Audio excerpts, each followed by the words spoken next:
எரிபொருள் விலை திருத்தம் தொடர்பில் சற்று முன் வெளியான அறிவிப்பு. காணாமல் போன டாலர்கள், ஜனவரியிலேயே தோன்றிய அபாய அறிகுறிகள், இலங்கையின் பாரிய நிதி மோசடியில் திடீர் திருப்பு, முடிவுக்கு வந்துவிட்டது அனுர அரசாங்கத்தின் மக்கள் ஆணை. முன்னாள் எம்பி சஞ்சீவ எதிரிமான காட்டம், பிரித்தானியாவில் தேசிய பாதுகாப்புக்கு அச்சுறுத்தல், யாழில் தவறான நடத்தைக்குட்படுத்தப்பட்ட 8 வயது சிறுமி, அமெரிக்காவின் கடற்படை முற்றுகைக்கு ஈரான் ஜனாதிபதி கடும் கண்டனம், சம்பள அதிகரிப்பு வழங்கிய அரசு, மே தின வாழ்த்து செய்தியில் ஜனாதிபதி, யாழில் தவறாக சித்தரிக்கப்பட்ட 16 ஆசிரியைகளின் குழு புகைப்படம், 5 மாணவர்கள் கைது. எரிபொருள் விலை திருத்தம் தொடர்பில் சற்று முன் வெளியான அறிவிப்பு. எரிபொருள் விலை திருத்தம் மேற்கொள்ளப்படுமா என்பது தொடர்பில் இலங்கை பெட்ரோலிய கூட்டுத்தாபனம் அறிவிப்பொன்றை விடுத்துள்ளது. அதன்படி இன்றைய தினம் எரிபொருள் விலைகளில் எவ்வித மாற்றமும் செய்யப்பட மாட்டாது என இலங்கை பெட்ரோலிய கூட்டுத்தாபனம் அறிவித்துள்ளது. இதுகுறித்து பெட்ரோலிய கூட்டுத்தாபனத்தின் ஊடக பேச்சாளர் ஒருவர் கூறுகையில், எதிர்காலத்தில் மேற்கொள்ளப்பட வேண்டிய விலை திருத்தங்கள் குறித்து உரிய நேரத்தில் தீர்மானம் எடுக்கப்படும் என குறிப்பிட்டுள்ளதாக செய்தி வெளியாகியுள்ளது. இந்த நிலையில் கடந்த மார்ச் 21ஆம் தேதி மேற்கொள்ளப்பட்ட விலை அதிகரிப்புக்கு பிறகு சந்தையில் தற்போது நிலவும் விலைகளே தொடர்ந்தும் நடைமுறையில் இருக்கும் என அறிவிக்கப்பட்டுள்ளது. இதன்படி 92 ஒக்டேன் ரக பெட்ரோல் 398 ரூபாய்க்கும், 95 ஒக்டேன் ரக பெட்ரோல் 455 ரூபாய்க்கும் விற்பனை செய்யப்படுகின்றது. அதே நேரம் 1 லிட்டர் ஒட்டோ டீசல் 382 ரூபாய்க்கும், 1 லிட்டர் சூப்பர் டீசல் 443 ரூபாய்க்கும் விற்பனை செய்யப்பட்டு வருகின்றது. மேலும் 1 லிட்டர் மண்ணெண்ணெய் 255 ரூபாய்க்கும் தற்போது விற்பனை செய்யப்பட்டு வருகின்றமை குறிப்பிடத்தக்கது.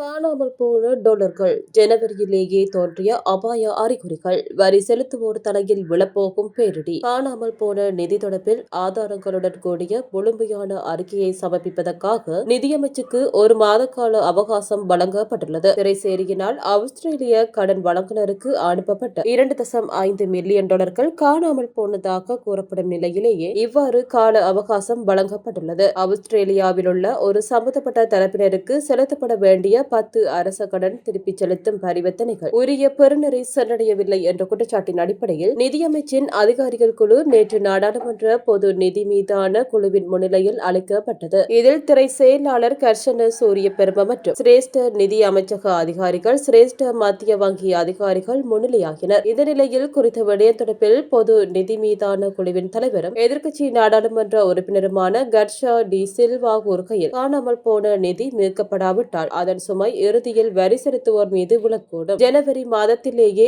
அபாய அறிகுறிகள் தோன்றியுள்ளன. ஆனால் மார்ச் மாதத்தில் தான் ஆஸ்திரேலியாவில் உள்ள சம்பந்தப்பட்ட தரப்பினருக்கு எந்த பணமும் சென்றடையவில்லை என்பதை அதிகாரிகள் நேரடியாக உறுதிப்படுத்தியுள்ளனர். எனினும் இந்த விடயம் நாடாளுமன்றத்திற்கும் குழுவுக்கு ஏன் முன்னதாக தெரிவிக்கப்படவில்லை என்பது உட்பட செயல்முறைகளில் கடுமையான குறைபாடுகளை குழு கண்டறிந்துள்ளது. இந்த நிலையில் 2025 நவம்பர் மற்றும் ஜனவரி மாதங்களுக்கு இடையில் மேற்கொள்ளப்பட்ட அந்த 10 பரிவர்த்தனைகளின் மொத்த மதிப்பு 2.5 மில்லியன் அமெரிக்க டாலர்கள். நீதி அமைச்சகத்தால் உள் விசாரணைகள் தொடங்கப்பட்டுள்ளது. அதே நேரத்தில் குற்றப்புலனாய்வு துறையினர் மற்றும் நீதிமன்றங்கள் பொறுப்பானவர்களை தீர்மானிக்கும் என சுட்டிக்காட்டியுள்ளார். இலங்கையின் பாரிய நிதி மோசடியில் திடீர் திருப்பம், திரை மறைவில் மறைந்துள்ள குற்றவாளி யார், சடலமாக மீட்கப்பட்ட அதிகாரி, பலத்த எதிர்பார்ப்புக்கு மத்தியில் ஆட்சிப்பீடம் ஏறிய அனுர அரசாங்கம் 1 வருட காலப்பகுதியின் பின்னர் பாரிய நெருக்கடி நிலைக்கு தள்ளப்பட்டுள்ளது. நாட்டில் ஊழலை முழுமையாக ஒழிக்கப் போவதாக சூளுரைத்திருந்த அனுர அரசாங்கத்தின் பலமான அமைச்சுக்குள் நடந்த பாரிய நிதி மோசடி நாட்டு மக்களை அதிர்ச்சியில் ஆழ்த்தியுள்ளது. அனுரவின் கட்டுப்பாட்டிலுள்ள நிதி அமைச்சில் 2.5 பில்லியன் டாலர் மோசடியான முறையில் காணாமல் போயுள்ளது. இது இணையவழி தாக்குதல் காரணமாக மேற்கொள்ளப்பட்டதாக அரசாங்கம் சுட்டிக்காட்டியிருந்த போது அது உள்ளக ரீதியில் நடந்த பாரிய மோசடியாக வெளிவந்துள்ளது. சுமார் 3 மாதங்களுக்கு முன்னர் இந்த மோசடி நடைபெற்ற போதும் அரசினால் திட்டமிட்டு மறைக்கப்பட்டு வந்த நிலையில் அது வெளியுலகிற்கு கசிந்துள்ளது. இந்நிலையில் கண்துடைப்பு நடவடிக்கையாக நிதியமைச்சில் நிதி கையாள்கையுடன் தொடர்புடைய 4 அதிகாரிகள் பணியிடை நீக்கம் செய்துள்ளனர். அவர்களில் ஒருவர் இன்று குளியாப்பட்டியில் உள்ள தனது வீட்டில் சடலமாக மீட்கப்பட்டுள்ளார். நிதி மோசடி தொடர்பான விசாரணைக்கு வருமாறு அழைப்பு விடுக்கப்பட்டிருந்த நிலையில் இந்த உயிரிழப்பு சம்பந்துள்ளது. இது தற்போது பெரும் பேசுபொருளாக மாறியுள்ளது. ஹேக்கர்களால் களவாடப்பட்டதாக அரசு தெரிவித்திருந்த நிலையில் இந்த மரணம் அரசுக்குள் நடந்த பாரிய மோசடியை அம்பலப்படுத்துவதாக அமைந்துள்ளமை குறிப்பிடத்தக்கது. இவ்வாறான நிலையில் குறித்த அதிகாரி அச்சம் காரணமாக உயிரை மாய்த்திருக்கலாம் என போலீசார் தெரிவித்திருந்த போதும் இது ஒரு திட்டமிட்ட கொலையாக இருக்கலாம் என்ற சந்தேகங்களும் எழுந்துள்ளன. மோசடியுடன் தொடர்புடையவர்களை வெளியுலகிற்கு தெரியப்படுத்துவதை தவிர்ப்பதற்காக அந்த அதிகாரி கொலை செய்யப்பட்டாரா என்ற ஐயங்களை ஏற்படுத்தியுள்ளது. மேலும் 3 அதிகாரிகள் தொடர்பில் தொடர்பில் தற்போது கவனம் செலுத்தப்பட்டுள்ளது. அவர்களுக்குரிய பாதுகாப்பு வழங்கி மோசடியின் பின்னணியில் உள்ள குற்றவாளியை அம்பலப்படுத்த வேண்டும் என்பது நாட்டு மக்களின் கோரிக்கையாக அமைந்துள்ளது. கடந்த அரசாங்கங்களில் நடந்த மோசடிகளை சுட்டிக்காட்டி வரும் ஜனாதிபதி அனுரகுமார திசாநாயக்க தனது அரசாங்கத்திற்குள் நடந்துள்ள இந்த பாரிய மோசடியை எவ்வாறு ஈடு செய்ய போகிறார் என ஒட்டுமொத்த நாடும் காத்திருக்கின்றமை குறிப்பிடத்தக்கது. முடிவுக்கு வந்துவிட்டது அனுர அரசாங்கத்தின் மக்கள் ஆணை. முன்னாள் எம்பி சஞ்சீவ எதிரிமான காட்டம். ஜனாதிபதி அனுரகுமார திசாநாயக்க தலைமையிலான அரசு எந்த 4 தூண்களின் மீது கட்டியெழுப்பப்பட்டதோ அந்த அடிப்படை எதிர்பார்ப்புகள் அனைத்தும் இன்று தகர்ந்து போயுள்ளன என்று ஸ்ரீலங்கா பொதுஜன பெரமுனவின் முன்னாள் நாடாளுமன்ற உறுப்பினர் சஞ்சீவ எதிரிமான தெரிவித்துள்ளார். பத்திரமுல்ல நெலும் மாவட்டத்தில் உள்ள ஸ்ரீலங்கா பொதுஜன பெரமுனவின் கட்சி தலைமையகத்தில் நடைபெற்ற ஊடகவியலாளர் சந்திப்பின் போதே அவர் மேற்கண்டவாறு குறிப்பிட்டுள்ளார். தொடர்ந்தும் தெரிவிக்கையில் கடந்த 76 ஆண்டுகளில் இல்லாத நவீன பொருளாதார திட்டம் தங்களிடம் இருப்பதாக கூறி ஆட்சிக்கு வந்த அரசிடம் தற்போது எந்த ஒரு புதிய வேலை திட்டமும் இல்லை, பண்புள்ள அரசியல் கலாச்சாரத்தை உருவாக்குவதாக கூறிவிட்டு தற்போது ஜனாதிபதி உட்பட 160 பேரை கொண்ட அரச கட்டமைப்பு ஊழல் மற்றும் ஏமாற்று வழிகளையே பின்பற்றி வருகிறது. அரசு பதவியேற்று 1.5 வருடங்கள் நெருங்கியுள்ள போதிலும் நாட்டில் எவ்வித சமூக அல்லது பொருளாதார முன்னேற்றமும் ஏற்படவில்லை. அதன் நன்மைகள் மக்களை சென்றடையவில்லை. அரசின் மீது மக்கள் கொண்டிருந்த எதிர்பார்ப்புகள் பொய்த்து போயுள்ளதால் அவர்களுக்கு வழங்கப்பட்ட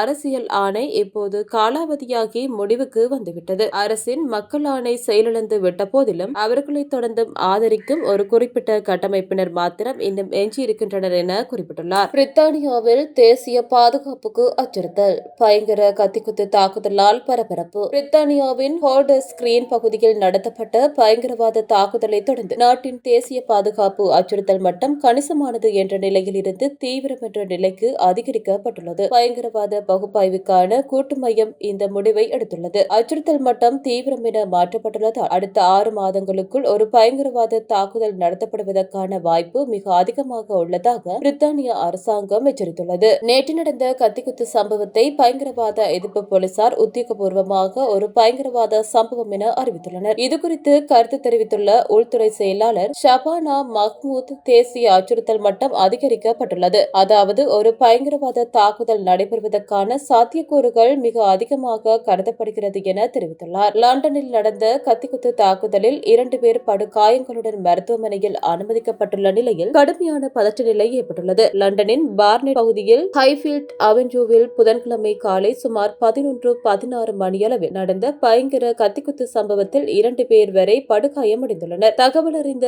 அந்நாட்டு போலீஸ் அதிகாரிகள், சிறப்பு ஆயுதப்படையினர் மற்றும் ஆம்புலன்ஸ் சேவையினர் ஆகியோர் சம்பவ இடத்துக்கு விரைந்தனர். அங்கு படுகாயமடைந்த இருந்த இருவரை மீட்டு மருத்துவமனைக்கு அனுப்பி வைத்த அதிகாரிகள் சந்தேக நபரை கைது செய்ய நடவடிக்கைகளை முன்னெடுத்தனர். அப்போது சம்பவ இடத்துக்கு அருகிலேயே சுற்றித் திரிந்த சந்தேக நபர் போலீஸ் அதிகாரிகளையும் கத்தியால் குத்த முயற்சித்ததால் பெரும் பரபரப்பு ஏற்பட்டது. இதையடுத்து 45 வயது மதிக்கத்தக்க சந்தேக நபரை லேசர் துப்பாக்கியை பயன்படுத்தி நிலைகுலைய செய்து பின்னர் மடைபிடித்து கைது செய்தனர். கைது செய்யப்பட்ட நபரின் பின்னணி மற்றும் குடியுரிமை குறித்த விவரங்களை போலீசார் தீவிரமாக விசாரித்து வருகின்றனர். யாழில் தவறான நடத்தைக்குட்படுத்தப்பட்ட 8 வயது சிறுமி. யாழில் 8 வயது சிறுமி ஒருவர் தவறான நடத்தைக்கு உட்படுத்தப்பட்டுள்ளார். குறித்த சம்பவம் நேற்று தினம் இடம்பெற்றுள்ளது. வட்டுக்கோட்டை காவல் பிரிவுக்குட்பட்ட அராலி தெற்கு பகுதியிலேயே இந்த சம்பவம் இடம்பெற்றுள்ளது. சம்பவம் தொடர்பில் மேலும் தெரிய வருகையில் தாய்வழி உறவினரான 21 வயதுடைய இளைஞனே இவ்வாறு மோசமான செயலை மேற்கொண்டதாக தெரிவிக்கப்படுகின்றது. இதுகுறித்து வட்டுக்கோட்டை காவல் நிலையத்தில் முறைப்பாடு பதிவு செய்துள்ளது. வட்டுக்கோட்டை காவல்துறையினர் விசாரணைகளை மேற்கொண்டு வருகின்றனர். இதேவேளை பாதிக்கப்பட்ட சிறுமி மருத்துவ பரிசோதனைக்காக யாழ்ப்பாணம் போதனா வைத்தியசாலையில் அனுமதிக்கப்பட்டுள்ளமை குறிப்பிடத்தக்கது.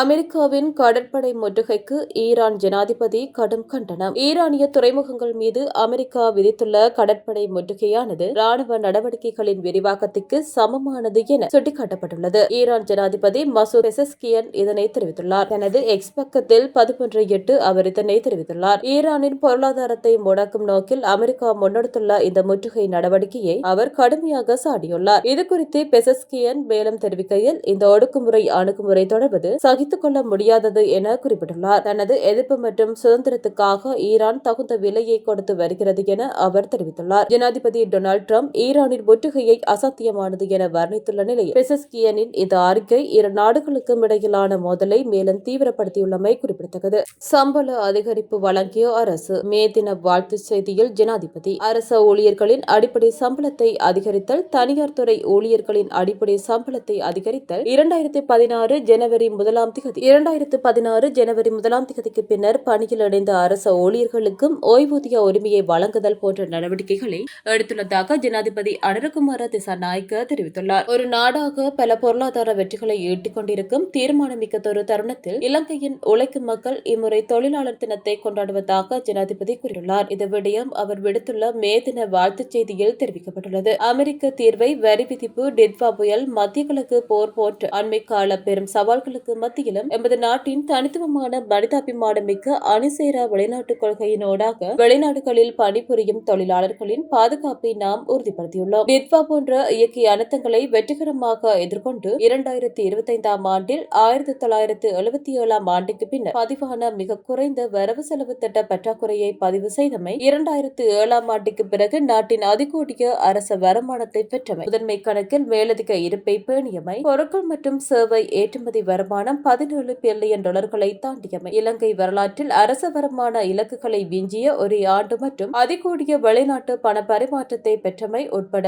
நாட்டின் முக்கிய பொருளாதார காரணிகளில் பல குறிப்பிடத்தக்க வெற்றிகளை நாம் பதிவு செய்துள்ளோம். இத்தகைய தனித்துவமான வெற்றிகளுக்காக தோள் கொடுத்த இந்நாட்டின் உழைக்கும் மக்களுக்கு தேசத்தின் நன்றிகளை தெரிவித்துக் கொள்கிறேன். அதேபோல் உழைக்கும் மக்களின் உழைப்பின் மதிப்பை சரியாக புரிந்து கொண்டு அதற்கேற்ப அரச கொள்கைகளை நாம் நடைமுறைப்படுத்தி வருகிறோம். அரச ஊழியர்களின் அடிப்படை சம்பளத்தை அதிகரித்தல், தனியார் துறை ஊழியர்களின் அடிப்படை சம்பளத்தை அதிகரித்தல், அத்துடன் 2016 ஜனவரி 1 பின்னர் பணியில் அடைந்த அரச ஊழியர்களுக்கு ஓய்வூதிய உரிமையை வழங்குதல், பெருந்தோட்ட தொழிலாளர்களின் சம்பளத்தை 1750 ரூபாவாக அதிகரித்தல், பெண்கள் இரவு நேர பணியில் ஈடுபடுவது தொடர்பான சட்டத்திருத்தங்கள் மற்றும் உழைக்கும் மக்களின் பிள்ளைகளின் கல்விக்காக மகபுல புலமை பரிசில் கொடுப்பனவை 10,000 ரூபாவால் அதிகரித்தல் உட்பட இந்நாட்டின் விவசாயிகள், மீனவர்கள், இளைஞர்கள், பெண்கள், மாணவர்கள் மட்டுமன்றி உற்பத்தியாளர்கள், சிறு தொழில் முயற்சியாளர்கள் என சமூகத்தின் அனைத்து தரப்பினருக்குமான பல சலுகைகளை வழங்க நாம் நடவடிக்கை எடுத்துள்ளோம் என்பதை இத்தருணத்தில் மகிழ்ச்சியுடன் நினைவுபடுகிறேன். கடந்த டிட்வா புயலின் போது இந்நாட்டில் உழைக்கும் மக்களே பெருமளவில் பாதிக்கப்பட்டனர். விவசாயிகள், மீனவர்கள் மற்றும் சிறு மற்றும் நடுத்தர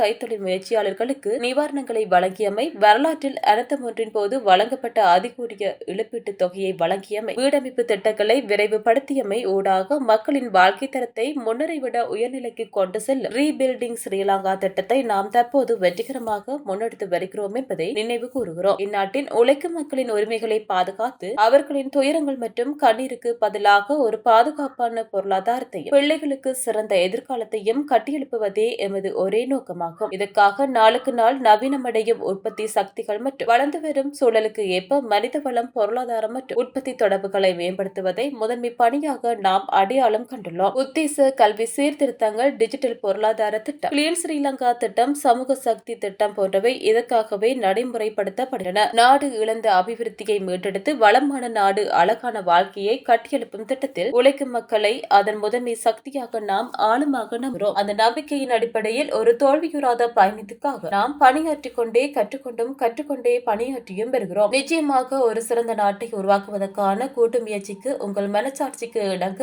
எம்முடன் இணையுமாறு அன்பான உழைக்கும் மக்களுக்கு சகோதரத்துவத்துடன் அழைப்பு விடுப்பதோடு அர்த்தமுள்ள தொழிலாளர் தின வாழ்த்துக்களை தெரிவித்துக் கொள்வதாக ஜனாதிபதி அனுரகுமார திசாநாயக்க தெரிவித்துள்ளார். யாழில் தவறாக சித்தரிக்கப்பட்ட 16 ஆசிரியைகளின் குழு புகைப்படம், 5 மாணவர்கள் கைது. யாழில் 16 பெண் ஆசிரியைகளின் குழு புகைப்படத்தை தவறான முறையில் சித்தரித்த குற்றச்சாட்டில் 5 மாணவர்கள் கைது செய்யப்பட்டுள்ளனர். யாழ்ப்பாணம் மருதங்கேணி காவல்துறை பிரிவுக்குட்பட்ட உடுத்துறை பகுதியில் உள்ள பாடசாலையொன்றில் பணியாற்றிய ஆசிரியர்களின் புகைப்படமே இவ்வாறு சித்தரிக்கப்பட்டுள்ளது. செயற்கை நுண்ணறிவு தொழில்நுட்பத்தை பயன்படுத்தி தவறாக சித்தரித்து சமூக வலைதளங்களில் பரப்பிய குற்றச்சாட்டிலேயே குறித்த மாணவர்கள் கைது செய்யப்பட்டுள்ளனர். சம்பவ தொடர்பில் மேலும் தெரிய வருகையில், பாடசாலையில் எடுக்கப்பட்ட ஆசிரியர்களின் குழு புகைப்படத்தை எடுத்த மாணவர்கள் அதனை AI தொழில்நுட்பம் மூலம் தவறான முறையில் மாற்றியுள்ளனர். பின்னர் அந்த புகைப்படங்களை வாட்ஸ்அப் குழுக்கள் மூலம் பகிர்ந்துள்ளனர். இதுகுறித்து பாடசாலை நிர்வாகம் அளித்த முறைப்பாட்டின் அடிப்படையில் மருதங்கேணி காவல்துறையினர் தீவிர விசாரணை மேற்கொண்டுள்ளனர். இதன் அடிப்படையில் காவல்துறையினர் முன்னெடுத்த விசாரணைகளுக்கு